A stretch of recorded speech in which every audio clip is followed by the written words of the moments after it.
All right, so today my guest is Boosted Boy Wyatt. He's kind of the master of repair on this channel. There's a lot of that. Yes, ever since you came on, it kind of has leveled everything up, and things seem to run more, but also break more because now they run more, if that makes sense. Yes, it's I don't know what the word is. I'm not a great speaker, just to put that out there, but... it's okay, that's the fun of a podcast. Right, None it's of us one are. of the things where, like, the more you do, the more consequence it is. So, you know, they do run more, and we do go to more events and push them harder, but yeah, it's great job security because they always come back with some new issue. Exactly. Do you worry that once you guys have a car, the job security goes out the window? Buddy, I look at your program, and I think we're going to still have job security. Yeah, I break stuff occasionally, but they're usually my doing. Right. Unfortunately, like, I got the car back from induction from the wiring and everything, and it was great, and then I started doing stuff, and it was... Goes downhill from there. Started shooting myself in the foot. Right. Yeah, I'm actually really excited for that project. So, I don't know. Has Kyle said in videos that we're doing that? Has he given away the power? I don't think he's given away the power plant Okay, so yet. we won't add that. Well, we could add it, but no, we won't add you guys that. heard it here first. No, we'll bleep it out. So there's a new power plant for the Civic. Yes. And it was just bleeped out. Yeah. So And you it'll guys be an can interesting guess. one. He already said it wasn't a K series, so they know that. Yeah, and he said it was an inline six, so that kind of rules it down to a very He small. said all that. So I don't think it's really a surprise what it is. So I'll talk to him. Yeah, I'll talk to him before this just comes out. clarify it, and we're good to go. We can talk about it like it's not a secret because a lot of people actually guessed it in the comments. So Well, reasonably, because you wanted to have something that was an import motor so you could race at World Cup. You don't want to do the same thing as me, where you can't race there because it's an import domestic crossover. Right. So it kind of narrows it down really small. Yeah. He's It's either smart that enough or, to like- not do an RB. Right. Or like whatever the BMW engines are that are i6s. Yeah, you guys are smart enough to not do that. I mean, questionable, but We've all made some bad decisions. we're not the smartest people out there, but we seem to get by. Yeah. So we all we're in the car world, Right. Racing. We're Yeah, definitely not the smartest Yeah, people. definitely was not a great idea to get into. No, you have a diesel truck. Yeah, That you're drag talking racing. about being a genius, let me tell you. Cut up a perfectly great running truck, decided to dump thousands of dollars into it, and All the options in the world that's what I chose. for a race vehicle. Yeah. It's awesome though in its own way. It is. That's what's cool about it. It's unique, and that's kind of what I set out to build. But Because if you had an LS Fox body, nobody would blink an eye, and you wouldn't go to PRI with it. it would be fast. It'd probably have already been fast, yes. Yes, it would have But- already done backflips. It wouldn't have been as cool. No, not nearly. So you've been a Florida man now for what? 2 years. A little over 2 years. It was you miss November Colorado? 1st. Oh, yes, I do. You do? Yeah. So I get this question a lot, actually. The love and hate with Florida. I hate the summertime here. Dude, I am too fat. It is way too hot and humid here. Not a great mix. Yeah. The winter time here, though, like today, it's what, December 7th, 8th, 9th, something like that. And we could go jet skiing today, which is awesome. I do love the winters here. But yeah. My windows were open in my house for the first time ever. It Right. was great. Nuts, man. The AC didn't kick on. Yeah, I know. I texted my mother like 2 days ago, and they had like a blizzard coming through. So I'm thankful for the winters here, but man, I miss the mountains. I'm an outdoors kind of guy, and I used to ride dirt bikes a ton, and go up to the mountains like every other weekend on dirt bikes. But you guys don't have that here. It's very flat. Yeah, we don't have that, and we don't have like driving roads either. Yeah, nothing curvy, windy, elevation changey. Traffic everywhere. Yeah, you got to go up to Georgia to do that. I know a lot of people go up to the Tail of Dragon Deal or whatever it's called. Yeah, I don't trust my cars to make it there and back. Right, trailer them there. You've got the reliable Chevy out there. That's what you have to do. You have to. I'd have to, and I'm sure you guys would also trailer. Yes, yes. But we all make bad decisions, like we've said. We're getting better, though. I mean, the fleet is coming together. You guys can see it behind us. I mean, we're, knock on wood, because last time we said this, everything broke. But knock on wood, everything runs right now. So they're kind of improving, and I trust to drive them places. I mean, we've been driving the NSX all over the place. And Yeah, I took a ride in that thing, and I was terrified. We were on I-4, which is a very scary place to hit it Right. in a 900 horsepower car. Yeah. That thing, yeah, it's turned up ways too. Like, the thing gets wild. It's crazy. But we're getting there. Like, things are somewhat reliable. And I still probably wouldn't drive it to Georgia, don't get me wrong. But, you know, an hour or two drive, like nothing. It's hard to keep the reliability and the power. That's like the impossible task. It's like the Achilles heel of everything. I mean, you look at what Tom Bailey's doing. Like, it's insane the amount of effort he has to put into that car. Well, even he broke day one of sick week. Right. And it's like that give and take of, like, it's been the thing since dawn of time with horsepower and car guys, like, making them reliable versus making them fast. It's always that trade-off of which do you want. You're not going to get both unless you're spending insane amounts of money. And even then, it's still, look at Tom Bailey's case. There is no open checkbook that will make your car constantly always run perfect. Yep. It's just not possible. Nope. But that also leads me into what I wanted to talk to you about. How, when you're building your truck, you're striving for like perfection, and how do you pass like, oh, this is good enough for the perfection? Because I don't. with YouTube, it's really tough. Yeah. You can't spend a month on your wiring harness. Right. Like with these cars behind us, if you did that, people would hate you. Right. They would be like, okay, like. Yeah. So I think that was like, we'll probably talk more about the history of like how this all came to be eventually, but that was my biggest like shell shock when I got here is like, you can't be the perfectionist. I'm very OCD. I love everything to just be perfect, done once, and just forget it and go on. But in the YouTube industry, like you're saying, you have to move past that. It has to be just good enough to work because you have to get the content out. You can't spend that amount of time working on something. So I'm still trying to find that fine line of like how good is good enough so that we can get it going, but also just doing it once. So like we fought that on pretty much all the cars here. Like when I first got here, all the wiring was kind of messy and like everything was kind of hacked, kind of put together. Not saying it is bad. It worked great. It was by like necessity though. Right. And it's that take the drive time. because you have to get the content out. It's this revolving door of like how quick can you get the content out there because that's what pays your bills. And if you don't pay your bills, you can't do the builds to begin with. So finding that fine line is very difficult. Especially like one car that's perfect or 5 cars that are good enough to make work. videos with. Exactly. And broken cars are good content also. Right. And that's like that's something that me and Kyle talk about all the time. It's like, yeah, even if it breaks, like those videos almost do better than when they work great. So it's hard to, like I said, for me, it's just hard to kind of get past that. I know Kyle has kind of built around that and it's worked really well of it works. And if it blows up, it's still content at the end of the day. But yeah, it's kind of difficult for me to get past that. And I still don't think I have that fine line of, you know, just get it done and it's good to go. Yeah. Like I always, now when I try to do stuff, I try to like plan it for the future. So if I'm doing a wiring, even if it's quick, I'll throw an extra couple plugs in the harness just in case I want to add to it later. Or I just kind of think about stuff that'll be in that project later on and add it while we're doing it quickly.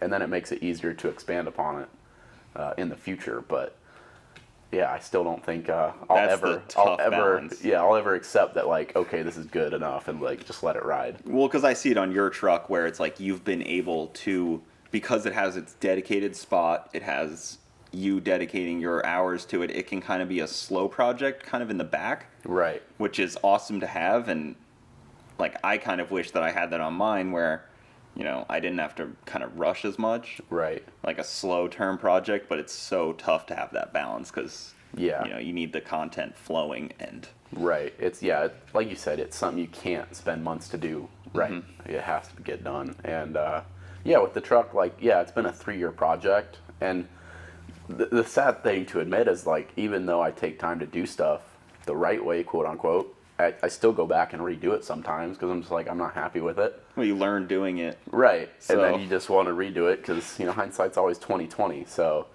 you definitely got to find that balance. And even somebody like me that's OCD about it, you have to admit when it's okay enough to get it going. Yeah. At some point you have to throw in the towel and be like, I'm not redoing this again. And especially like the wiring on your truck, like, I don't think people realize how expensive good wiring and connectors are. Yeah. Like, good wires are expensive. They're not just, like, some junky, cheap wires. Right. Like, yeah. So, like, I don't want to get too technical, but yeah, that's all TXL wire in my truck. It's all Raychem loomed, SCL, like potting compound, heat shrink. Like, it's all really nice stuff. At the end of the day, I'm probably in that harness, like between tools, wire, supplies, and like my time, probably in that harness $3,000, if not more. And it would have been a lot cheaper just to bring it to somebody and do it. But it's one of those things also is learning experience. And, it's something I really wanted to do and build a complete harness. And it turned out really good. Again, a couple of things I would love to redo. Looks awesome in there. Hindsight, 2020. But, it turned out pretty well. And it was a good learning experience. So where did you learn all that? Mostly all self-taught. Just trial by fire? Yeah, trial by fire. Working on the fleet out here for the BoostedBoiz stuff gives you a lot of opportunity to build on your knowledge. And then also HPA Academy online. HPA Academy. High I was going to ask you, that's what I was wondering too. Like, yeah, I buy a lot of their courses, and they have a ton of great knowledge in there. And that's always been my thing. I love learning new things. So I just started with them and kind of applying the knowledge in small scale here, and then that was pretty much the first like really big harness job I've done is on my truck. And it took me 2.5, 3 weeks to do it, but I got it done. And it looks great and it works. But it was one of those things that I wanted to learn it, and that's kind of the goal with the whole truck was I want to do it all myself so that I can learn new skills, even if I'm not great at them. Kind of broaden your horizons of what you can do. Yeah. Where do you stop? Because I know personally, once I start looking at paint and body work, that's where I normally am like, I'm done with it. Really don't like this side of the building. Right. So, like, what's that level of like, I think I'll leave this to someone else? For me right now, the only thing that somebody else has done on that truck is the transmission. And I had a buddy of mine, Joel, build it. He's up in Wisconsin, another hobbyist guy. Mm-hmm. And it was just because I didn't feel like doing the research to do it right now. I just wanted to put it in and be done. Set it up to a cheesehead, right? Right. What they called? Yeah. And for me, that was kind of it. And the paint and body stuff, like I still think I'm going to attempt it myself. I've painted a couple cars in the past and they've turned out good. Another one of those things, I'll do it myself. It'll take 10 times as long, cost 2 times as much, but I'll be able to say I did it. And maybe you can hit up Trevor Motion Auto, get some pointers. Get some pointers. Yeah, he's done a lot of. I've talked to him in the past. He's a good dude, and he's really good at paint and body stuff.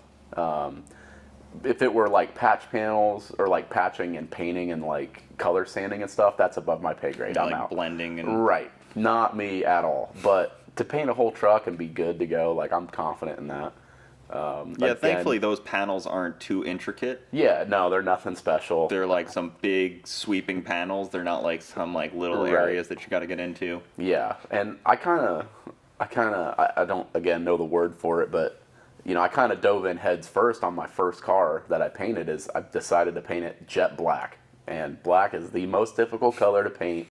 Bodywork has to be perfect. What car was that? That was my old Civic. I had a '96 Civic Coupe.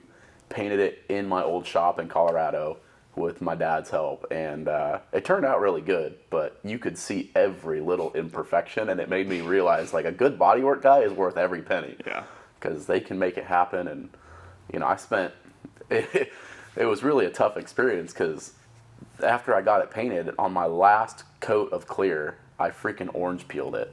And that's where you get like all the little speckles and or, like little divots in the clear coat. Once it starts to look like a Corvette. Yeah, exactly. And man, I spent 2 weeks wet sanding that thing by hand to get it all out of there, polishing it, cutting and buffing it. You put more hours into this Civic than it was probably worth. Oh, 100%. Like 10 times. And then the freaking kicker to that is it looked great for a month, and I left it outside one night and it got hailed on. Like destroyed, hailed on. Needless to say, the car got sold like 4 days later. That's the most car enthusiast like situation to happen. Honestly, man, it was like a total kick in the nads of just everything that could go wrong did. But it looked great for a month.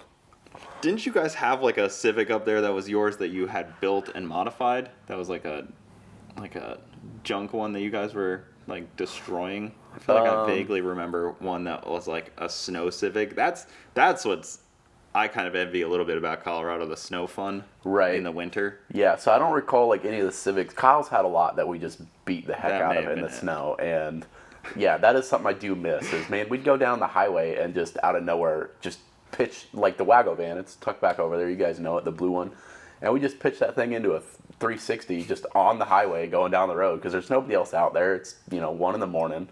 We're just having fun in the snow, and you could just beat them up because back then it was just fun. It was good content just to do, and it didn't cost us nothing. Yeah, I think you paid like cheap. $800 for that car back then. Like you'd be lucky to find a roller for $3,000 nowadays. Especially all-wheel drive. Right. I know we had. You guys have ruined the all-wheel drive Honda market. We didn't ruin it, but the all-wheel drive market took off, man. It's wild. Insane. They're asking $3,000 for just a drive shaft, a rear axles, and a rear diff these days. It's nuts. Because like 2 years ago, I was like, man, I really want an all-wheel drive Civic. Now it's like, man, You can't even afford one. Might as well buy an R8. You out, honestly. But there was one Civic we had. It was the $800 Wago van. It was a four-wheel drive one. He bought it just for the all-wheel drive stuff, and we took it up to a trail called Bunce School Road, and it's like a big trail up in the mountains. And man, we were bashing the thing off rocks and rock climbing it, doing burnouts on the side of boulders and stuff. It was maybe that's the one that you saw because we were trashing on that thing. We were jumping the intersection with it, and yeah, I feel like that's what I remember. Like one that was jumping and really getting beat up, like way back in like OG BoostedBoiz days when it was like Kyle in his house, like the old Loveland house. And that was probably it. Man, I remember jumping that thing. We did so many crazy things in that car, and it took it. It took the abuse. Going to Brent's original shop where you had to drive over the dyno. Right, the one bay door to get in and out. Yeah, those were the good old days. The bay door. Yep, those were the old days. Those were great videos.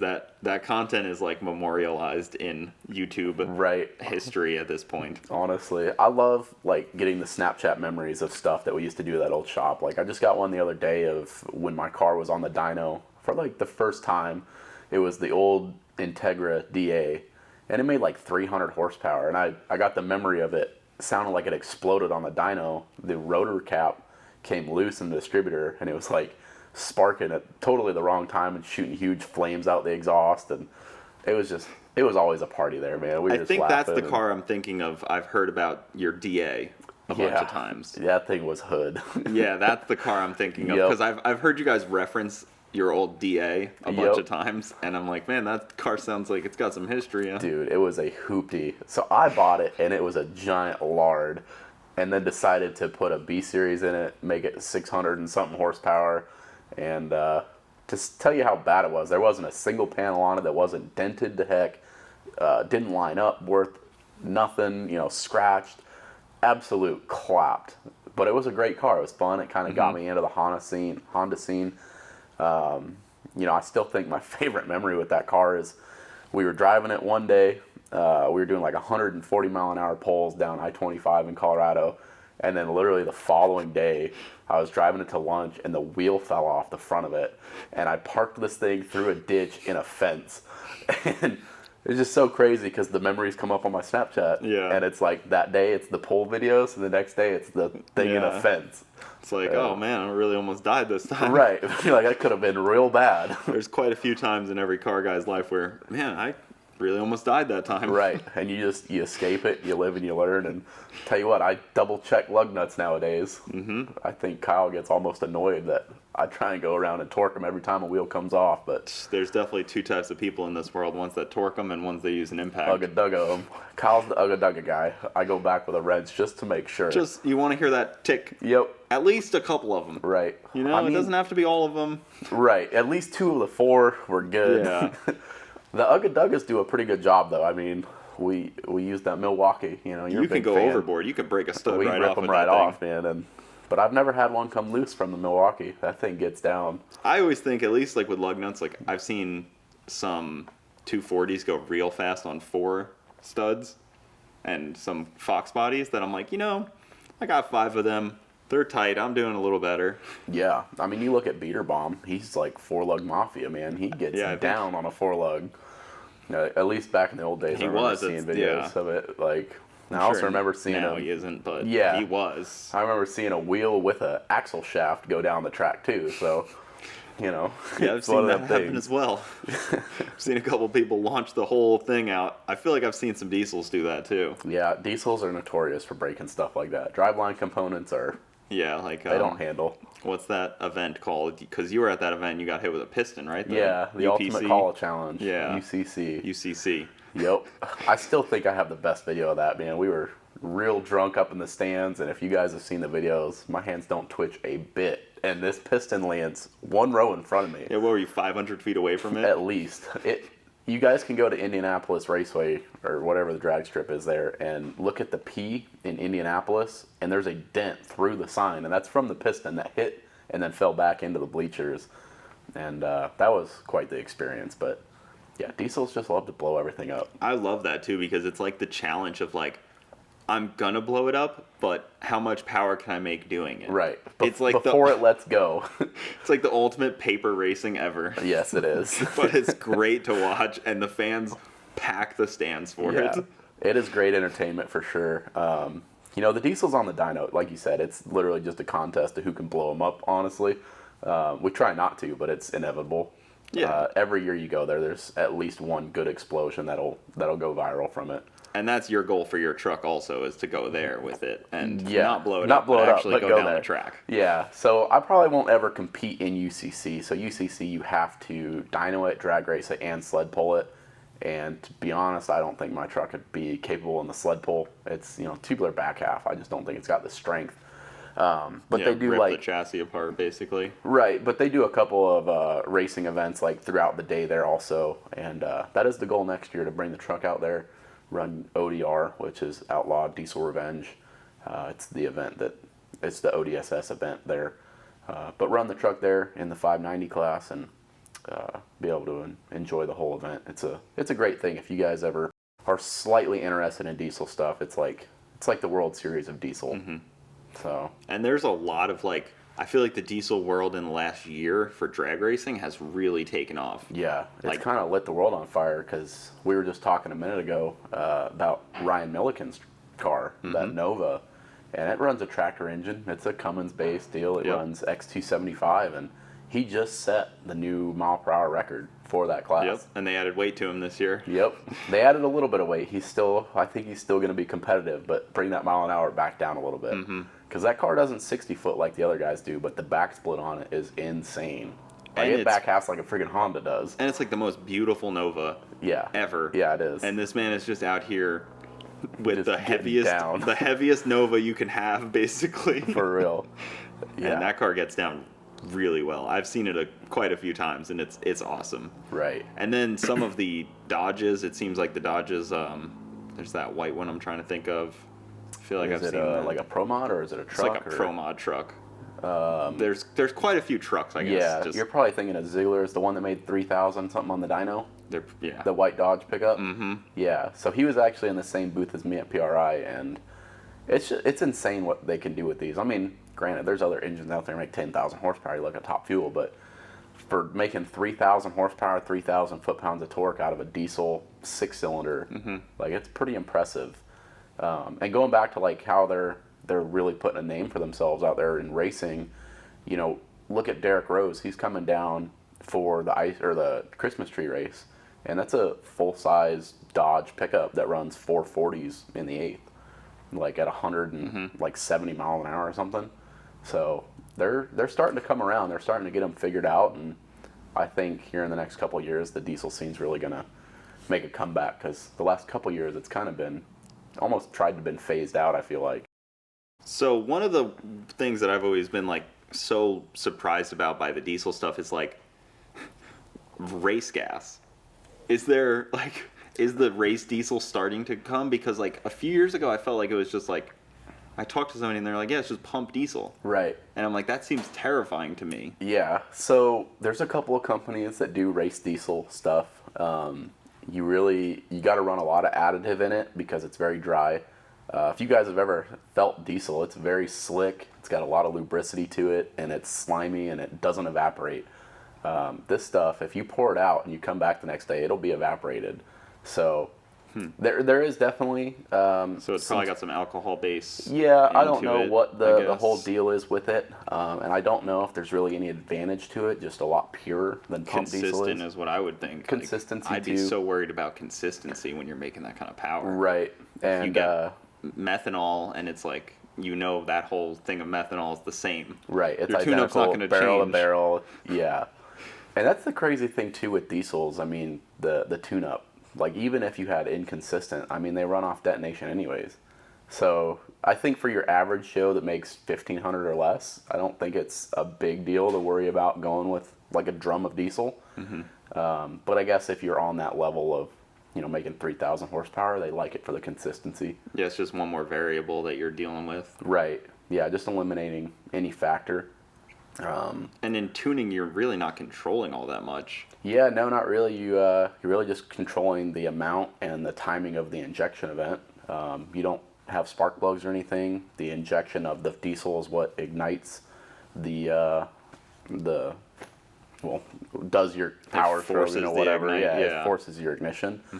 So yeah, it's pretty simple stuff. Like, I don't run wastegates on my truck because you kind of vary boost just on how much fuel you inject. You don't run a throttle body. You can take the intake off a diesel and sit there and let it run, and it won't run away or do anything weird. It'll drive like normal. I was actually going to say, do you have any worries about runaway on your truck? I mean...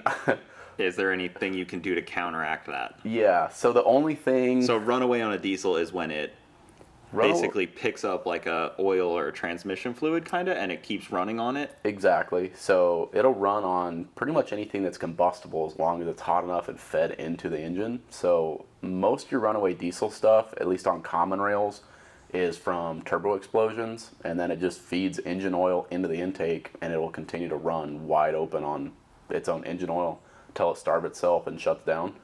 On the older stuff, like mechanical injection stuff, you can worry about hanging the rail, and that will cause a runaway. But with the common rail stuff, you don't really have that issue. It's mostly if you're injecting some kind of consumable into it. I'm sure everybody's seen the video of Dirty Hooker Diesel's truck on the dyno where it blew up the turbo and then sat there and ran away for and they just 5-6 minutes. Yeah. And That's what so happened? sad. Yeah, I mean, just standing by, like waiting for it to just explode. Yeah, couldn't do anything about it. I see the tow rigs; they have like a way to cut the air. Yeah, so you're supposed to have a guillotine, but on like Dirty Hooker Diesel's event, that wouldn't have solved it anyways. They have I think they had a guillotine on their truck, but when the turbo exploded, it actually hit the intake manifold, put a big hole in it, and severed a high pressure fuel line, and it was just feeding fuel, getting sucked right into the intake. So even if you had cut the air off to it, there was no stopping it. It had its own air, it had its own fuel. It was it was doing what it wanted at that point. Right. There was no stopping that unless you could smother the flame long enough to get it to idle down, and come to a stop. Kind of a cool thing in a way that they can do that. Right. Because very cool, but also very scary. Yeah, it's a very cool way that diesels have that. Because even the old military stuff where it's you put whatever oil or fluid you got, you put in there, and you can drive it to the next gas station. Right. Running on kerosene. I mean, I think some of the old military stuff actually did that, and it's just crazy. They'll pretty much, like I said, run on anything combustible, as long as the heat and pressure's there. That's awesome. So where did you kind of begin in your mechanical world? I know you had a shop for a while. Yeah. Did you started working for somebody? Didn't you meet Kyle at a tire shop? Yeah, so in high school, I worked at Discount Tire my junior and senior year. That's where I met Kyle. We went to 2 different schools. But yeah, we both worked the same store. And then after high school, I went to work. Who's faster at doing a tire change? That's a great question. We actually raced a couple months back, and Kyle kicked my butt. Dang. Back in the day, we were pretty much even. We were actually the 2 fastest techs, I want to say, in our store, because, if you're a Discount Tire person, you'll get the reference. But we could do a 4 new in about 7 minutes between the 2 of us. We would get after it. Does that benefit you at all, or is it just the ralliness for the employees? Just the fun of the competition? Not even that. It's just it's just kind of bragging rights is all it was. Probably why my back hurts so bad these days. So that makes sense. Yeah. So you started at the Discount Tire, then you guys started to know each other, I guess. Yep, so we knew each other there. I left Discount Tire after high school, went to work for a diesel shop in Alt, Colorado. Worked there for I think a year. Ended up kind of parting ways with that, and that's when I decided to start my own shop. I was a year out of high school or something like that. Did that for about 5 years. So what year did you start then? Probably about 2014? 2016. 2016? I'm a youngin'. I graduated in 15. Oh, dang. Yeah. All right, yeah. So I think it was like 16 or 17. Started my own shop, did that for about 5 years. 4 or 5, somewhere in there. I'm horrible at math. But did that for a long time. It was great. Learned a lot of stuff. Was pretty successful. But might come to a shock to you guys that I'm not much of a people person. And dealing with customers all day kind of got the best of me. I was looking for a change, and Kyle's YouTube had really taken off by then. And he was talking about moving to Florida, and I was kind of looking for a change at that point in my life. And flew down here, talked to him. It was like a month after he bought this place, and talked to him about getting a job. And a couple months later, I packed everything I owned into a trailer and drove on down and started working here. That was probably perfect timing to get out of Colorado and out of the kind of the car modified scene, because you were probably doing some modified diesel stuff. I don't know how much you want to get into. I'm not going to admit nothing. Allegedly. Some cats may have fallen off, or some cats might have fallen off DF or something. filters. Allegedly. But yeah, it was a good time to get out of the scene, because if you guys follow the diesel world, the EPA really started coming down hard on people about 3 years ago. And I actually had a couple of friends, local shops to me, that had gotten raided and stuff by the EPA. And, I was still smaller, so I don't think I was really on their radar. But it was probably a good time to just get out of it, because if you look at the diesel industry now, there's no such thing as deletes. I mean, there is in a very dark corner of the interwebs. My truck still has DEF on it. Right. The L5P world, it's like, why even bother? So the L5P world was kind of set on fire, because it used to be about $6,000 when it first came to market to delete one of those trucks. And so that was kind of like the beginning of the end. Is it started getting very expensive to do it. The EPA cracking down on everybody, and you can't even go on eBay these days and buy an exhaust for them. I know eBay just came out with a statement, I think 2 months ago, that any emissions defeat device was going to be banned from being sold on eBay. So they're not playing around. And that's a vague term as well. Yeah, very vague. Emission defeat is, like, people consider catch cans emission defeat. Right. Any kind of calibration difference in the ECU, that's considered illegal. It's getting very scary out there. It's a very controversial topic, and I know the EPA leaves it very vague so that they can make it work to their terms. That's government. Mm-hmm. But yeah, it was a good time to get out of it all. So yeah, I don't blame you. I mean, and especially dealing with customers is tough, and customers that expect somebody roll up with their L5P and you tell them either no or it's $10,000. Right. Are not a happy camper. No, they're kind of shocked at the price, and you got to break it down to them. Like, literally, just to unlock the ECU to be able to tune it was $4,000. Mm-hmm. Like, that was where the chunk of the money was going, is just to unlock it. And then tuning was $1,500. You're also including your own risk. Yeah. Your own risk factor is pretty high. You never would make enough money to cover what the lawyer fees would cost you. Yeah. Like, that's why nobody does it anymore. Any big reputable company is completely severed ways from doing it. And I think it was very planned to come after the diesel world first. Yeah. Smaller market, easier to hit. Yeah, because us car guys kind of look the other way, unfortunately, on it. Right. A lot. I don't think they take it as serious as they should be. We kind of were like, at least they're getting them. Right. And like a lot of the car guys were kind of just like looked the other way, like hopefully they don't notice us. Right. Like, I'm gonna hide over here.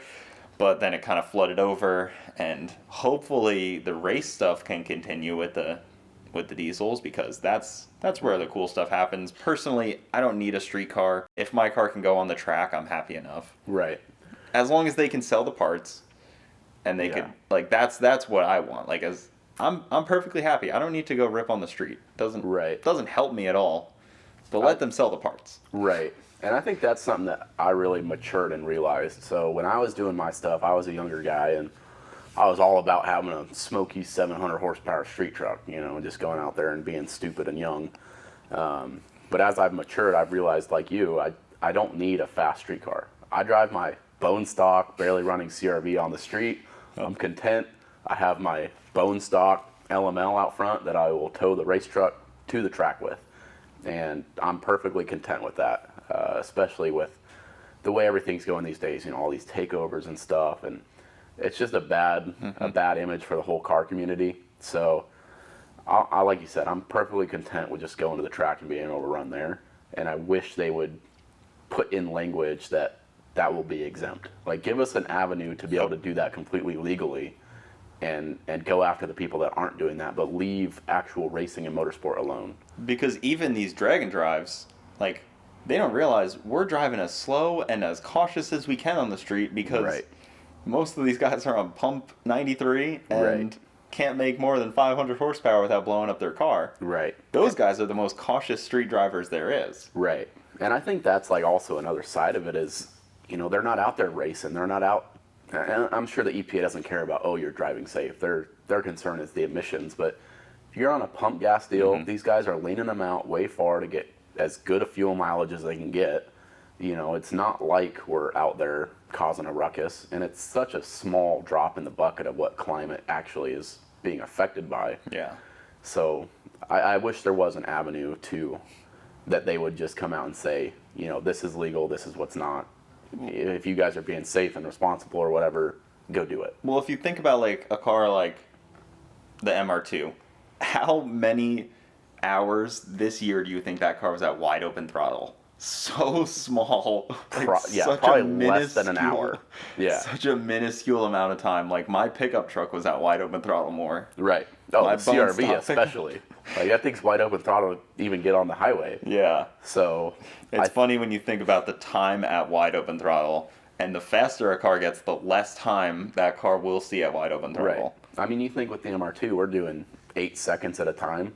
I mean, you got to add a lot of that up to even come close to what, like I said, the CRV does on a normal day. So let's walk away from the EPA stuff because that could be this is how you get flagged. Yeah. But I want to, I'm curious, like, with you and between, like, you and Kyle's level of knowledge in the car world, when something's wrong and you guys just can't figure it out, how hard is it to find out who to even talk to? Because that's one of the tough things is the more you learn, the more you realize, like, there's not somebody else. A lot of people out there, yeah. Because that gets tough, like. Yeah, like, I'm not going to claim to be the smartest guy out there. Of course, no, I'm not trying to, like, put that in you, but, like, it's hard to, like, who knows more than, or, yeah, like, or what that problem is. Yeah, I get where you're going with it. Like, with your truck, for instance, like, in the wiring, it's like, if you're going to ask somebody, it's like. Right. So yeah, that's a good example. Even with the tuning stuff, I know you had somebody help you with that. Oh yeah, that's rocket science. Okay, that's something I don't know anything about with the Bosch. Well, with the stock tune, I guess it has in it, right? Right. But yeah, so like the truck's a good example when it comes to wiring, right? I go to my buddy Jeff at Exergy, and he's pretty dang knowledgeable with that stuff. That's, you know, it's his job to know the wiring in and out. But even when he doesn't have a question, pretty much the last guy he can go to is Andy from Bosch, and you know he's like a phone call away, but it's like right at the top. And yeah, so I guess if you imagine like a pyramid where it gets smaller and smaller, like the people you can go to. Yeah. Once you climb the pyramid of knowledge, it goes down to a handful of people at the very top. And you know, like I said, we're not the smartest people out there. We do know quite a bit of knowledge, and it's like it is hard to find those people to talk to. You know, when it's something like the fuel tech stuff, I have to call like fuel tech directly and talk to Garrett and their tech support. And you know, if he can't help me, then it's kind of like, all right, we'll play with it until you get it figured out. So a good example would probably be like once you start messing with suspension on your truck. Yeah, that I'm like. Yeah, I don't know who to talk to. Because it's obviously all new to you. Right. And it's all different. It's all new to everyone because it's not like you just like bought a truck that had like, oh, it's been 120, 160 foots already. Right.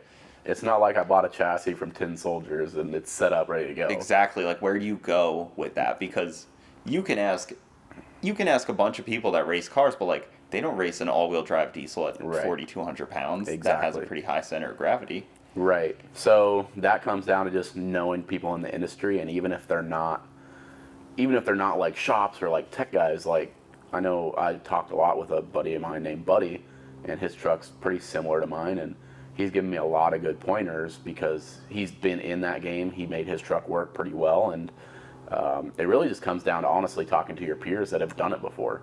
You know, a lot of people are shy to share that information, but I think to really further motorsports, people have to open up more about that. In the diesel world especially, like it's all lock and key. Nobody shares information, but you gotta. And it's a small community. And it's a small of community. People fighting to not share their information. Right. And I don't think it hinders anybody to share that bit of information. I think we're all just trying to have fun and go race. I get it when there's $100,000 on the line, maybe, but trying to find the people to get that knowledge from, you just really got to find people that are willing to help you out. There's a lot of people out there that are great about that and want to see others succeed. But yeah, it really just comes down to finding people that have had that problem or are familiar with the same stuff that you are when you're working on it. But yeah, that makes sense. Kind of hard to find those people. Because I've gotten information from people before, like they'll come up and tell me something and they'll walk away and I'm like, that doesn't make sense. Like, I'm not doing that. Right. For real. Like, I think we're talking about different things here sometimes. Like, not saying I know what I'm doing, because I definitely don't. And I'm very cautious about who I listen to. Right. There's a lot of people that they can tell me, if, like, comments are a great one. People get mad at me. They're like, you didn't listen to the comments. I'm like, hell yeah, I didn't. What are your qualifications besides you commented? No kidding. I want to see your qualifications before I listen to you. Right. If you're not going faster than me, you probably, or at least working on a team that's going faster than me, you're probably just as qualified as me. Right. And I think that's a good thing, too, is distinguishing who to listen to and who not to. And that kind of goes back to just look at who's done it. Yeah. If they're willing to share that information with you, take it and run, because if they're sharing it with you, and you can see that it's working for them, it's probably reputable information. Mm-hmm. I know, like, an example on my truck is all the comments, oh, your balancer's loose, it's falling off. It's like, no, if you knew anything about Duramaxes, it's a counterweight on the balancer that makes it look like I saw that when we were talking. I was like, wow, this is a fancy piece. Yeah, so like you said, you got to take everything kind of with a grain of salt, but also decipher who's worth listening to, or not even so much worth, but just, is it good knowledge or not? Well, the car community also gets this, I like to call it the flavor of the month, where like one part works, like, oh, this converter worked for this guy, and suddenly everybody's like, this is the only thing you use. Right. This one part works, and if you use anything else, you're doing it wrong. Yeah. And you got to be careful with that stuff too. I think social media plays in that too a lot. Like, you look at, one advertiser and they're just like, oh, this is the cream of the crop. Everybody jumps on it. And then 2 months later, you come back and see everybody's like, oh, yeah, that didn't work. Like, we've changed up. Yeah. So, yeah, it's an ever-changing deal. They told you what works as they're switching to something different. Right. Just so you're playing catch-up the whole time. Right. That's the other thing, like you said, beater bomb. He showed his engine combo the other day, and I'm like, that probably means that's not going to be his engine combo after this winter. Right. It's not going to be that anymore. Yep. And you always kind of have to be an inch ahead of people. And that's the tough game to play. Yeah, definitely. What was I going to say? So, you had the diesel shop. You hated customers because customers are terrible. Mm-hmm. The 5 p.m. calls on Sunday got old. Yeah. Did you do any, like, big builds there that were, like, for, like, either for somebody that was racing their truck or, like, any support for stuff like that? Because that's a whole avenue to go down, where you have the guy that has a farm truck, and then you have the guy that has a race truck, like a race truck deal. Yeah. So I didn't do a whole lot of race truck stuff there. I mostly did your average Joe street truck kind of weekend warrior stuff. Did a ton of transmissions and stuff, engine builds. But nothing like super crazy. It was mostly all like around 1,000 horsepower or less stuff. Mm-hmm. Which is pretty crazy for a gas-powered guy. Like, when you hear 1,000 horsepower, that sounds like a lot, but for a diesel guy, that's kind of you're a stock nobody numbers. these days almost if you're not at 1,000 horsepower. So I mean, what does my L5P make? Like, yeah, I mean it probably makes 480, maybe 500 or something. I think like 800 torque. Yeah, like they're up there, and yeah, out of factory they make crazy power. But yeah, it was mostly just your average guy work truck that they just want to make it a lot peppier, or the weekend warrior guys that just wanted to go have fun with them and beat up on some smaller cars. And So why didn't you do a 6-cylinder in your truck? Because I'm a genius. I've always liked the Cummins. Right. I don't like Dodges. Yeah, But I like what they put in them. you're right. The best part of I like what they the bought. best part of a Dodge is the Cummins motor. Yeah, the stuff that they outsourced is great. Right. The transmissions, everything The rest else, of the the body, truck. not great, but like, Yeah, seems like the move is to use a Cummins. it is. I'm not going to argue that. And the only reason I went with the Duramax is just because it was what I was familiar with. I built my whole business on Duramaxes. I kind of know them like the back of my hand, so it was just a logical choice for me. I always tell everybody when I blow my Duramax up, it's getting a Cummins. They make so much more power a lot easier than the Duramax does, and I think part of that's actually because nobody really pushes the Duramax platform. I can count on one hand the amount of fast Duramax powered things where your fast Cummins guys, you're, a dime a dozen for them. So I think it's just because nobody's pushing the platform. I think there's a lot to be had still with the Duramax platform. But it's also, I think that the Cummins base is just a lot better architecture for being able to make power. Well, an inline 6-cylinder is really great for it. Yeah. They make packaging of everything really well. Right. They're super easy to work on. That's what I've always kind of liked. I mean, I like inline 6s also, and I even was surprised the first time I saw the way that the cam setup is on the Cummins. Yeah. I always thought about, the inline have dual overhead cams, and then I see this thing, I'm like, Right. what the hell Push is going rod on motor here? and a 6-cylinder. Yeah, I couldn't believe it. You're putting sticks in there to hold up all the... No kidding. Yeah. Yeah. That stuff's pretty cool. I love the Cummins stuff. Right. Yeah, and they work. I think the biggest downfall of the Cummins is just the stock block, but you can get a billet block for them pretty reasonably these days. And then once you go that route, it's pretty much indestructible. You take the water out of it. Yeah, you solid block it and just let them eat. I know Chris Patterson did Race Week, Rocky Mountain Race Week with his, I believe, and it's a Cummins-based truck, and he ran no water in the block. It's a filled block and just relied on the oil squirters to cool the pistons, and did the whole drag and drive with it. Granted, had a lot of transmission issues and stuff, but it was cool to see it do it with no What water. transmission was he running? I believe it was a 48, a Dodge transmission 48. Yeah, that makes sense. Then. Yeah, and it's a heavy truck. It's a big dually. It makes 3,000 horsepower, but I think it weighs like 6,000 something pounds. So Yeah, because you could put like a turbo 400 in there with a lockup and yeah, drive it anywhere. very But expensive though. You spend $35,000 on Right. a 400 with a lockup. Exactly. I think when I called Rossler to quote one out for my truck, because I wanted to go that route, this was 2 years ago, and it was 25,000. And the lockup is playing with fire. Yeah, You put that thing on wrong, you're right. you're kicking the crank out of it. Yeah, and the fire punk guys, when they were racing their S10, fought that issue all the time. Like an eighth of a second of changing the lockup would be determining kicking the tire off it or the truck going A to B perfectly. So I didn't have, as much as I would love to go that route, didn't have the money nor the time to want to sit there and dial it in.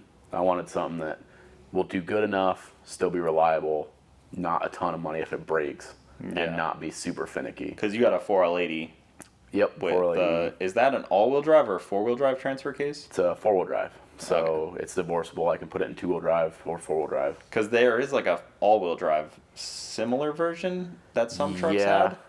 They have like the auto 4-wheel drive ones. I don't know as far as like factory cases, if any of them were just like true all-wheel drive all the time. I know a lot of people do like billet aftermarket cases that are a lot lighter and thinner, but they're dedicated 4-wheel drives. But like I said, I still wanted mine to be streetable and just more fun to drive. The little bit of experience I had with that stuff is Jeremy has one on his S10 Right. on the T56, and they've taken it apart a couple times, and those chains in there a little crazy Yeah. to see. Yeah. It's like a CVT looking setup. It's Right. like, oh man, that's a... And I think that's like the Auto 4 or like all-wheel drive case. I've actually never played with one. I've always just been old school chain drive. You know, Click simplicity. it in, turn it on. Yeah, click it in, push a button, or Yep. move a lever, and you're good to go. So, I guess I wanted to talk about your water sports that you guys have really delved deep into. You That's guys been an adventure. really became Florida men with water everything. Yeah. So we first moved down here. First bucket list item was buy a jet ski, get on the water. It's kind of gotten out of hand from there. We got the jet boat going now. That thing rips. We're building the airboat. So we're kind of diving right into the Florida lifestyle here. Those jet boat builds are intense. Yep. That is a deep project to get into, because there was a point where I almost bought one and I was like, I don't think I have it in me to take on this project right now. Like, I know Kyle still talks about helping Cletus and James weld theirs up. He was only there for like 10 hours, and he's like, I am never doing that again. Wakes up in a hot sweat thinking about it. Right. Thinking about the sunburn and the reflections. His scorched eyes. Is not about it. Yeah, you guys have that thing working really well. Yeah, we finally got it turned up, put it on E85, and it's been doing great. Scary fuel to have on the water. Right, that's what I was thinking, you know, a water that loves to absorb moisture. Most people run non-ethanol fuel on water-going vehicles. Yep. It was literally just to turn it up. I told Kyle that too. I was like, we need to make sure we do our maintenance on this, because this is going to get out of hand quick. Any drop of water in E85 immediately starts to separate. Yep. And it gets bad. Yeah, it's not a good time. No.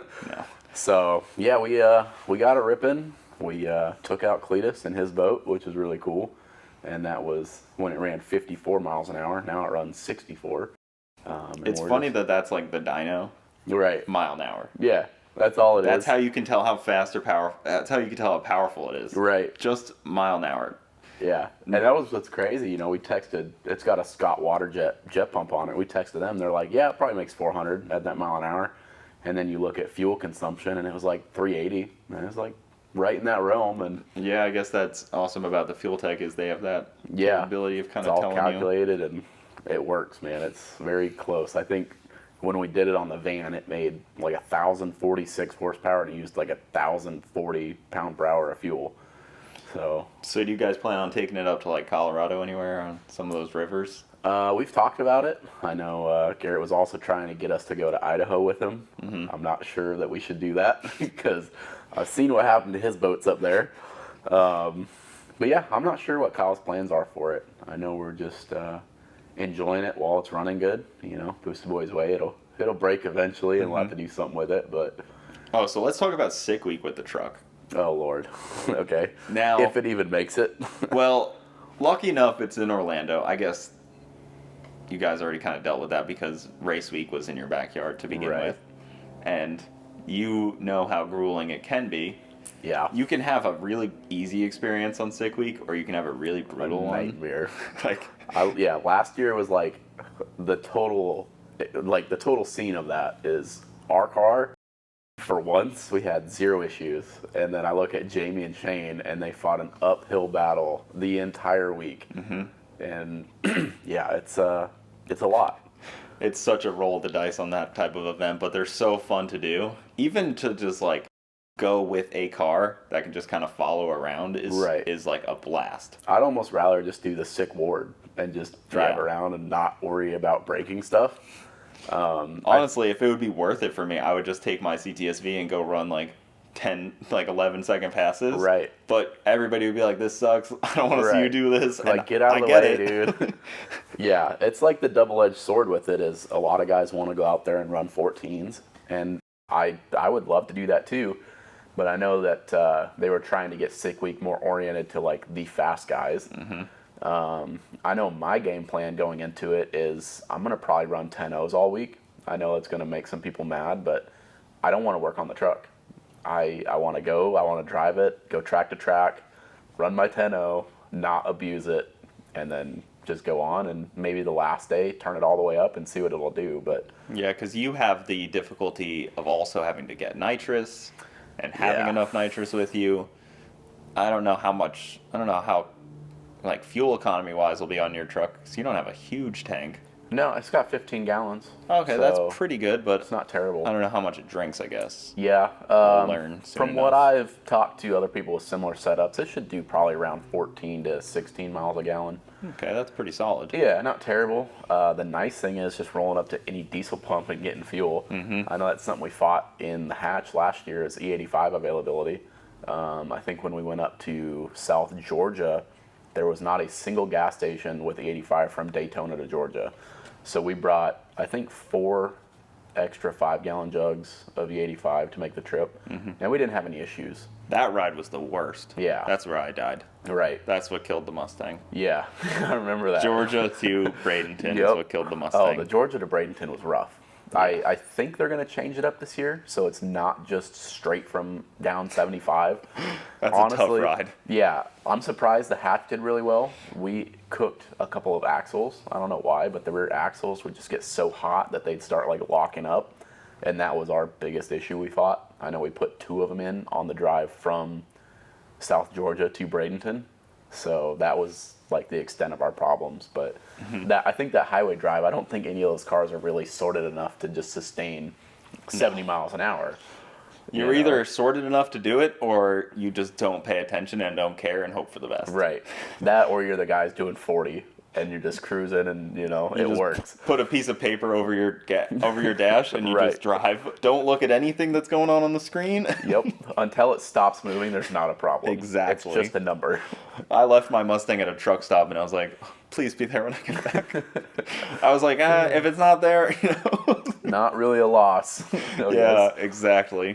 I was back and yours forth. had transmission issues, right? Yeah. With 400 in it? No, it killed the Power Glide. Oh, gotcha. Yeah, it melted all the clutches out of it Gotcha. because it had a pressure issue, and I wasn't reading pressure.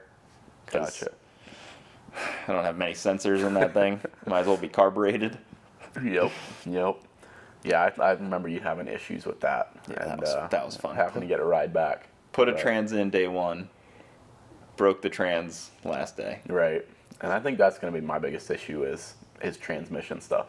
I have no doubt that the drivetrain or fuel system or engine will be fine. I think it'll be keeping the transmission cool enough to. Well, yeah, diesels kind of run no matter what. Yeah. That thing could probably run with all the rods. bent They and will broken run and- with a broken crankshaft. My father actually drove his home with a snapped in half crankshaft about 35 minutes down the highway, and they Running will on do 4 it. cylinders. Oh, it ran on all 8. It made a heck of a racket though. Oh wow! But- well, only 4 would have been twisting, or at least whatever was broken Yeah, so past like to the drive line would have the been. way that they brake is like they brake, but they're held together tight enough that it still rotates in synchronization. Oh. You just you get maybe 10 degrees of advanced or retarded timing, but they still run. That's pretty awesome. So they that's like the least of my worries is I'll hang a rod out of it and I'll still drive it. I don't care. That's The awesome. transmission though is that I think is going to be the biggest problem I'm going to face. Yeah, that's a tough one too. But at least yours seems pretty easy to pull out. You don't truly. It doesn't look like you truly need like a lift or anything. Yeah, it's not bad to pull out. Honestly, the hardest part's the drive shafts, like getting Yeah. those in and out. Because the way I built the truck, it's just you kind of got to climb through a jungle gym to get to the U joint caps. So And doing that late at night or early in the morning or yep, and that's my goal is to not do that at all. Yep. As much as I can at least. could it run like say you broke the front diff or drive shaft or something? Could you still drive it? I mean, as long as it doesn't like bind up, yeah, I can. I mean, if it broke a rear drive shaft, I just put it in 4-wheel drive. It'll go through the front. That's pretty If I awesome. break the front, drive it through the rear. I've always thought about that with JH, like if he could, like in his burnout truck, if he could have done a rear burnout, pop the tires, and then somehow did a front Do the burnout front, and pop the yeah. tires. If you did like a double divorce T case, you could. Yeah, like I've some always mud just- truck stuff. Yeah, I've always just wanted to pull the rear drive shaft out of one and just do like a front wheel drive. Like, I think it'd be hilarious to try and enter it in like a sport front class or something. Just not even be competitive, but just to do it. I think it'd be hilarious just to run in front wheel drive. Well, the and do sport something. front wheel drive racing is getting pretty big that there might even be like a class for, like, Yeah. where you would be almost able to fit. Right. Because now it's so fast that they're going to have to start separating the classes like pretty Yeah. heavily. Yeah, I noticed. I just saw a thing too. They added a sport front class to like Pro that Mod. big Pro Mod national World thing. Series of Pro Mod is Pro Mods and X front wheel drive. Yeah, which is that's a wild. weird pair. Right. It's crazy though, because like those cars have come so far, man, and they just like I think that's what Jamie runs. Yep. And they just work. Yeah, I think Jamie's probably gonna race that. Yeah. Which is the coolest thing to me, that your front wheel drive Honda is now in the same realm and same race as the top of the Pro top Mods. like Pro Mod racing. Yeah, it's pretty wild. I think that's going to be an event nobody's going to want to miss. Mm-hmm. It's going to be pretty interesting. That'll be really cool. So to end this off, your YouTube channel is non-existent anymore. Yeah, what's the deal? Like, you could do something with it. Yeah, so Have you thought about at least, like, you know, I don't know, figuring some way out where it could have some kind of just do live feeds on it or something? I don't know. Yeah, I've kind of thought about bringing it back. The story behind that is I didn't like sell the rights to Kyle, but I just told him, I was like, look, I don't really have an interest in doing this. If you pay me a little extra, let's just film the truck on your channel. Mm-hmm. It benefits us both, and I don't have to mess with it. And that's what we ended up doing. It's worked out good. You know, I like the YouTube thing. I don't have the dedication for it. Yeah. So it kind of just sits there. Maybe one day I'll do something different with it. That's why, like, lives would be kind of interesting, or shorts, or Right. like, I don't even work with Kyle and be like, hey, do you want to make it like BoostedBoiz 2? Or like, Right. I don't even know. Do something with it. Something, because it kind of just sits, and it's like, it had a good amount of subscribers. I don't really know how much, but like, Yeah, it it had was like 78,000, 80,000. Yeah, I mean, that's a healthy channel. Yeah, it was. It's I don't think I've even looked at it in probably 6 months. I bet you it still makes you a little money. I bet you. I do get a paycheck every now and then, like $100, $200 Yeah. every other month. That's So pretty funny too. I always see those. It's like Google AdSense payment. I'm like, oh, sweet. Cool. I got lunch money for the month. Right. But yeah, I don't really have any plans to right now. I know in the future I want to upload some stuff. I've got some cool projects that like won't be on the BoostedBoiz channel that I'll do on there. I've got like a Gixxer 1000 street bike motor I want to put in like an old school bobber kind of like Harley or something and make like a cool street bike out of it. And I'd probably upload some of that to the channel. So what is the barrier of entry? Is it the editing or is it the filming? Because both have their own terrible aspects of them. Both of them are equally annoying to me. Because I don't I don't really mind either of them that much, but I could definitely see how the editing stops a lot of people. Right. I don't mind it. It's more so like, you know how it is. If you film anything, just double the time of whatever project you're doing. Mm-hmm. And then when you edit it, you know, you're out. I think, you know, if you're good at editing it, don't take that long. But I know one video, I spent 8 hours trying to edit. And for what? I mean, I probably made a couple $100 off it. It cost me more in the long run to do it than I made off of it. So, you know, it's a great thing, but it's also, you know, you got to really be passionate about it. And I just don't really have that drive anymore to do it. Eventually, it might return, but as of right now, I just focus on the Instagram stuff. Yeah, that makes sense. Where can they find you on Instagram? It is Whitt_built, WHITT. Whitt built. And you can Built. see him on the BoostedBoiz channel, Yep. hanging out with Kyle, and Ryan hasn't really been on it that much. Yeah, Ryan's our new addition. He's more so behind the scenes guy. Kind of a hazard to have around, no? Yeah, dude. He's a freaking walking workers' comp claim. Yeah, keep him in the you padded know room how back that there. went that day. I was with him when he broke his arm. Yep. I was glad it wasn't my scooter. I was like, oh man, I dodged a bullet. Oh, man.